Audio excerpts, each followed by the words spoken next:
Здравейте, приятели! Днес ще правим известния чалендж от Инстаграм, който е избирам си един бомбон, примерно този, и тя не трябва да го изяде, както и обратното.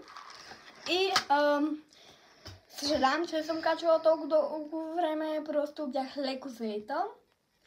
Но аз съм Милана. Аз съм Цветелина. И днес ще правим този известен челендж заедно. Да, чакай да сваля очилата, че трябва да си затворим очите. Да.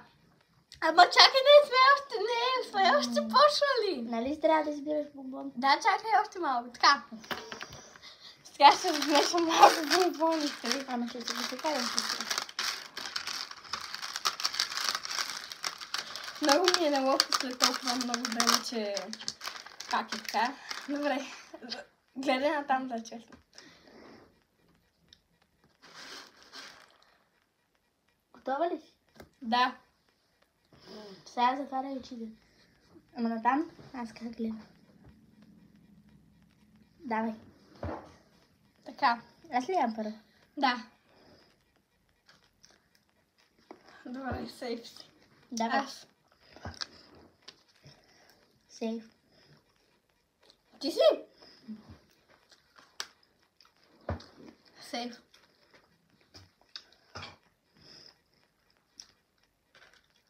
Сейф.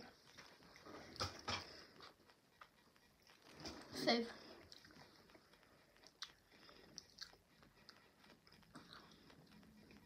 Сейф. Сейф. А ти ако изядеш своята? А? Ако сме избрали една и съща? Ако ме вземе една също, ще е яко. Сейф ли? Да. Аз си знам ли съм? Сейф.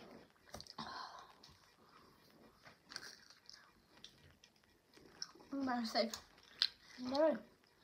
Да видим. Няма да не стигне много. Трябва да направим две части. Сейф. Добре. Сейф. Сейф. Сейф. Сейф.